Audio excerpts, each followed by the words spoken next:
A ke pasur ndonjëherë ndjesin që diçka po të heq ngadalë lumturim, pa e kuptuar se çfarë është? Pas të 65 save, edhe gabimet e vogla të përditshme mund të kthehen në armiq të heshtur të shëndetit dhe qetësisë tënde. Dhe më e keqja është se shumë njerëz i bëjnë çdo ditë pa e vënë re. Në këtë video do të zbuloj 5 gabimet më të zakonshme dhe të rrezikshme që të moshuarit bëjnë në jetën e tyre të përditshme. Dhe mbi të gjitha, si t'i shmangësh këto gabime. Nuk është kur vonë për të korrigjuar rrugën. Qëndro deri në fund, sepse gabimi 5 është më i fshehti, por edhe më transformuesi. Gabimi 1. Shtyrja e mirëqenies për nesër. Do ta bëj nesër. Sa herë e ke thënë këtë fjalë javën e fundit? Ndoshta bëhet fjalë për të filluar të ecësh çdo mëngjes, për të telefonuar mjekun për atë dhimbje të vazhdueshme, apo për të nisur më në fund atë libër që ke në komodinë prej muajsh. E megjithatë, çdo herë, ajo nesër nuk vjen kurrë. Pas të 65-ve, shtyrja nuk është më thjesht një zakon i keq. Është një gabim i madh, sepse koha, nga ky moment e tutje, bëhet aleati yt më i çmuar, ose armiku yt më i keq, nëse nuk e përdor mirë. Kur shtyn, po i thua vetes pa vetdije se mirëqenia jote nuk është prioritet, se mund të presë, por e vërteta është ndryshe. Çdo ditë që nuk kujdesesh për veten është një ditë e humbur, një ditë ku trupi yt plaket pa mbështetje, mendja jote shuhet ngadalë dhe energjia jote jetësore ulet. Imagjino shëndetin tënd si një zjarr. Pas të 70-ve, ai zjarr ka nevojë të ushqehet çdo ditë me gjeste të vogla, lëvizje, gjumë, ushqim, fjalë të mira, stimuj mendor. Nuk mund ta ndezësh më vetëm një herë në ca kohë, prandaj ndalo menjëherë së shtyri. Nëse ka diçka që e di se do të bënte mirë, filloje sot, qoftë edhe për 10 minuta. Gabimi 2. Izolimi nga të tjerët. Shumë njerëz në moshë të avancuar fillojnë ngadalë të mbyllen. Nuk dalin më, nuk telefonojnë më, nuk marrin pjesë më. Thonë se është sepse ndihen të lodhur, të shkënjyer, ose thjesht sepse nuk kanë më dëshirë. Por pas kësaj zgjedhjeje fshihet shpesh një gabim shumë i rrezikshëm. Të mendosh se pavarësia do të thotë të jesh vetëm. Izolimi shoqëror nuk është vetëm çështje emocionale. Shkenca tregon se kush izolohet ka një rrezik shumë më të lartë për të zhvilluar demencë, depresion dhe madje edhe sëmundje kardiovaskulare. Trupi ynë ka nevojë për lidhje, për fjalë, për buzëqeshje, qoftë edhe për një shëtitje me një mik apo një bisedë me fqinjin. Të jesh vetëm është ndryshe nga të ndihesh vetëm, dhe të ndihesh vetëm ditë pas dite është një nga mënyrat më të heshtura për të humbur gëzimin e jetës. Bëj që çdo javë të ketë të paktën një moment lidhjeje, qoftë një telefonat, një videotelefonat, një vizitë, një mesazh. Mos prit që të kërkojnë të tjerët. Bëj ti hapin e parë. Sepse çdo herë që hapesh ndaj të tjerëve, hapesh edhe ndaj jetës. Gabimi 3. Dorëzimi ndaj pesimizmit. Tani është shumë vonë. Në këtë moshë çfarë mund të ndryshojë? Gjithçka shkon keq. Këto fraza, të thëna shpesh me dorëzim, mendja ka një fuqi të jashtëzakonshme mbi trupin. Nëse beson se gjithçka është në rënje, trupi yt do të sillet në përputhje me këtë. Do të ndihesh më i dobët, më i lodhur, më pak i motivuar. Problemi është se shumë të moshuar ngatërojnë realizmin me pesimizmin. Të jesh i vetëdijshëm për vështirësitë është e drejtë, por të thuash se gjithçka është e kot nuk është realizëm. Është vetë sabotim. Përkundrazi, çdo ditë më shumë është një ditë ku mund të mësosh, të përmirësohesh, të shijosh, të krijosh. Ka të moshuar që fillojnë të luajnë piano në moshën 80 vjeçare, të pikturojnë në 85, të udhëtojnë për herë të parë pas pensionit. Nuk je kurrë shumë i vjetër për të përmirësuar jetën tënde. Je shumë i vjetër vetëm për të shtyrë për nesër atë që mund të bëjë të lumtur sot. Gabimi 4. Të lësh pas dore trupin duke menduar se tani është shumë vonë. Një nga gabimet më të fshehta që shumë njerëz bëjnë në moshë të avancuar është të braktisin plotësisht kujdesin për trupin e tyre, të bindur se në moshën 70 vjeç nuk ka më kuptim të vijen në formë ose të adoptojnë zakone të reja të shëndetshme, por ky mendim është një kurth. Një kurth i rrezikshëm. Trupi i njeriut, edhe në 75-80 vjeç, ruan një aftësi të habitshme rigjenerimi. Shkenca e konfirmon këtë. Edhe vetëm 6 javë aktivitet fizik i moderuar mund të përmirësojnë funksionin kardiovaskular, të zvogëlojnë inflamacionin, të forcojnë sistemin imunitar dhe të fuqizojnë muskuj. Por problemi i vërtet është bindja e gabuar se nëse nuk e kam bërë më parë, nuk ka kuptim të filloj tani. Ky mendim është si një helm i ngadalshëm. Të paralizon, të bind se ndryshimi nuk është më i mundur, se nuk e meriton më një përpjekje. Dhe kështu ndalon se ecuri, ha me më pak kujdes, lë pas dore veten. Jeton në trup, por jo për trupin. E vërteta, në fakt, është kjo. Çdo ditë që lëviz është një ditë kur i deklaron dashuri vetes. Çdo vakt i shëndetshëm është një gjest respekti. Çdo shtrirje, çdo shëtitje, çdo ushtrim frymëmarrjeje është një mesazh për trupin tënd. Unë nuk të braktis. Dhe e dini çfarë është më e mahnitshme? Nuk është kur vonë për të ndier përfitime. Ka të moshuar që pas vetëm 2 muajsh aktivitet të lehtë kanë përmirësuar ekuilibrin, kanë zvogëluar dhimbjet e kyçeve dhe kanë rikuperuar energji mendore. Jo për të bërë atlet, por për të jetuar më mirë. Nëse po pyet veten nga ku të fillosh, përgjigjja është nga ku je. Nuk ke nevojë të regjistrohesh në palestër ose të fillosh të vraposh 10 kilometra. Fillo me një shëtitje 15 minutëshe, duke parë një video shtrihjeje në YouTube me një vakt më pak të mbushur me sheqer. Trupi të dëgjon, edhe tani, sidomos tani. Gabimi 5. Të harrosh të kultivosh një qëllim. Ky është gabimi më shkatërues, më i fshehtë dhe, për fat të keq, më i përhapur.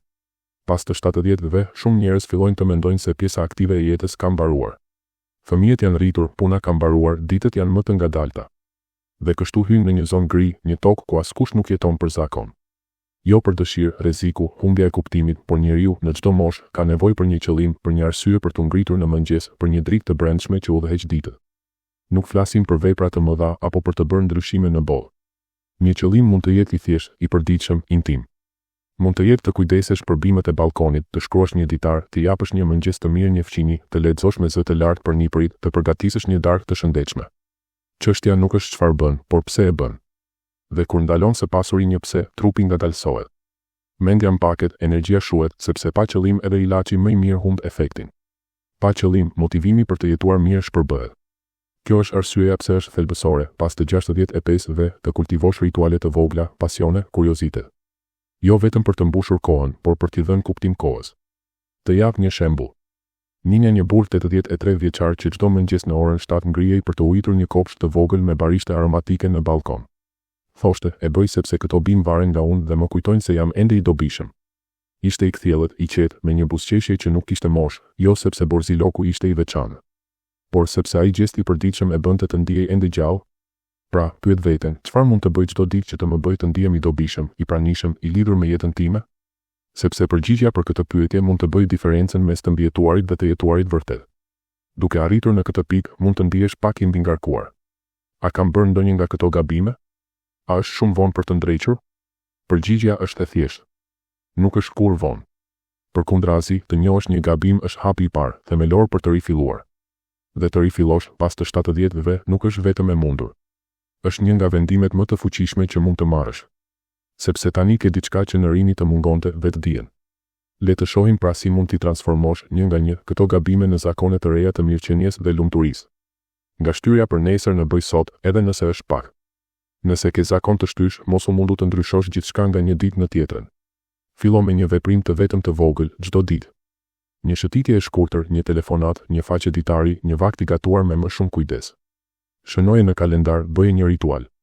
Ndryshimi nuk lind nga revolucionet e mëdha, lind nga qëndrueshmëria e gjërave të vogla. Një hile e dobishme. Çdo mëngjes shkruaj në një copë letër veprimin tim të mirëqenies sot. Nuk ka rëndësi sa i thjesht është, e rëndësishme është që ta bësh, për ty nga izolimi në lidhje të vetëdijshme, izolimi mund të duket i rehatshëm, askush nuk të shqetëson, por askush nuk të ushqen gjithashtu, dhe zemra shuhet më shumë nga mungesa e shikimeve sesa nga vetmia fizike. Si të dalësh nga heshtja? Merr iniciativën. Thirr një mik. Shkruaj një të afërmi. Shko në shesh ose në treg me qëllimin e qartë për të shkëmbyer të paktën 3 fjalë të sinqerta me dik. Mos prit të ndihesh në humor. Bëje edhe nëse nuk ke dëshirë, sepse lidhja gjeneron energji. Jo anasjelltas. Dhe nëse vërtet nuk ke askënd afër, sot ekzistojnë grupe online për mbi 65 vjeçarët, kurse falas shoqata lokale. Edhe një vullnetarizëm telefonik mund të bëhet ura jote drejt botës. Nga pesimizmi kronik në mirënjohje aktive. Kur vëren se mendimi yt bëhet negativ, është e kotë. Jam shumë i vjetër. Nuk vlem për asgjë. Ndalu. Merr letër dhe stilolaps dhe shkruaj 3 gjëra për të cilat je mirënjohës sot, edhe nëse janë të vogla. Sidomos nëse janë të vogla. Një rrezë dielli. Një filxhan i ngrohtë. Zhurma e shiut. Një gjest i mirë. Mirënjohja nuk ndryshon situatat, ndryshon ty të stërvit të shohësh çfarë funksionon në vend të asaj që mungon. Dhe mbaj mend këtë. Je gjallë. Vetëm kjo meriton një falënderim. Çdo ditë. Nga lënia pas dore e trupit në ta bërë aleatin tënd. Të lëvizësh pas të 70-ve nuk është çështje este. Ike është një deklaratë jete. Zgjidh një formë aktiviteti që të pëlqen. Shëtitje të ngadalta, yoga e butë, ushtrime ulur, valle në grup. Çfarë do. Por bëje çdo ditë. Fillo me 5 minuta, pastaj 10, pastaj 15. Lëvizja nuk të bën vetëm më të fortë, të bën më të sigurt, më të kthjellët, më të qëndrueshëm emocionalisht. Kombinoje këtë me kujdesin për ushqyerjen. Nuk duhen dieta strikte. Mjafton të zvogëlosh sheqernat, të shtosh perimet, të hidratohesh më mirë. Mbaj mend, çdo gjë që bën për trupin është një mesazh që i dërgon jetës. Një mesazh që thotë, unë jam këtu dhe dua të qëndroj mirë. Nga nuk kam më një qëllim në krijoj një kuptim çdo ditë. Qëllimi në moshë të avancuar nuk lidhet më me produktivitetin, por me kuptimin. Pyet veten çdo mëngjes, çfarë mund të bëj sot që t'i jap kuptim ditës sime? Përgjigjja mund të jetë e thjeshtë, të ndihmosh dik, të shkruash një kujtim për një prit, të kujdesesh për një bim, të gatuash një pjatë me dashuri, të dëgjosh një këngë që të emocionon. Dhe nëse vërtet nuk gjen asgjë, krijoje ti kuptimi nuk gjendet, kultivohet. Me prani, me rituale të vogla, me gjeste që të bashkuara, krijojnë një jetë të pasur, edhe në heshtje, edhe në ngadalësi. Me pak fjalë, mos prit që koha të përmirësohet vetë. Përmirësohu ti, sepse çdo gabim mund të bëhet një derë dhe çdo derë një fillim i ri. Ndoshta, ndërsa dëgjoj këtë video, u gjete në një ose më shumë nga këto gabime dhe ndoshta, për një çast, të erdhi një shtrëngim në zemër. Një zë që të tha, është shumë vonë, kam gabuar shumë. Por më lejo të them diçka, me gjithë respektin dhe dashurinë e mundshme, nuk është kur vonë për të filluar t'i duash vetes, edhe nëse ke 70, 80, 90 vjeç, edhe nëse ke bërë gabime për një jetë të tërë, edhe nëse sot ndihesh i brisht, i ngadalshëm, i vetëm. Ndryshimi fillon në momentin kur, në heshtje, vendos të thuash po vetes, po shëndetit tënd, po qetësisë tënde, po një fillimi të ri. Mund të jetë një gjest i vogël, një shëtitje, një telefonat, një gotë ujë e pirë me vetdije, një lot i lënë të rrjedh pa turp. Por ai gjest të kthen në shtëpi, të kthen brenda jetës tënde dhe atëherë të ftoj të zgjedhësh sot një gjë të vetme për të ndryshuar. Faleminderit shumë që keni marrë kohë për të parë këtë video. Nëse ju pëlqeu videoja e sotme, ju ftojmë të shtypni butonat abonohu dhe të pëlqej. Faleminderit me zemër. Do të lutem për shëndetin dhe lumturinë tuaj. Mirupafshim. Dhe tani të lëmë një të vërtet të thjeshtë. Jeta nuk mbaron me vitet. Mbaron kur ndalon së dëgjuari. Dhe ti, sot, e dëgjove. Bravo. Shihemi në videon tjetër. Një përqafim.